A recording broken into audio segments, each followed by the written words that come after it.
రాహుల్ గాంధీ ఆ కోపంతో ఒక పత్రికా విలేకరిని, టీవీ విలేకరిని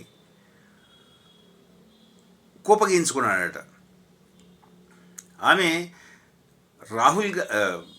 మోదీని, మోదీజీ మీరు ఇంత కష్టపడతారు, ఇన్ని ఇంటర్వ్యూస్ ఇస్తారు, ఇంత తిరుగుతారు, అసలు అలసిపోరు ఎందుకు అని ఈ విషయాన్ని ఆయన వ్యంగ్యంగా పత్రికా విలేకరుల సమావేశంలో చెప్పడం జరిగింది.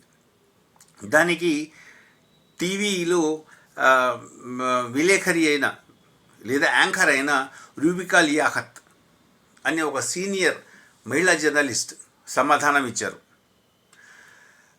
రాహుల్ గాంధీ గారు, నేను ఇంతవరకు ప్రత్యక్షంగా చూసిన వాటిల్లో దాదాపు 71 ఇంటర్వ్యూస్ ఈ ఎన్నికల సమయంలో మోదీ ఇచ్చి ఉంటారు. ఆయన దేశంలోని ప్రతి మూలకి తిరిగి ఉంటారు. తర్వాత వారు ప్రసంగించని అంశం లేదు, వారు టచ్ చేయని అంశం లేదు.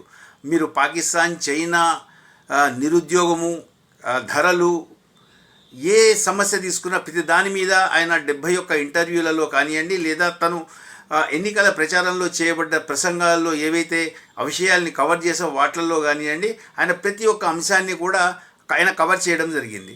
మిమ్మల్ని ఏమీ అడగకుండానే మీరు ఎందుకు ఇంత కోపానికి, ఇంత ఆవేశానికి, ఇంత ఫ్రస్ట్రేషన్కి, ఆవిడ ఉపయోగించిన వర్డ్ ఫ్రస్ట్రేషన్కి వస్తున్నారు అని అడగడం జరిగింది.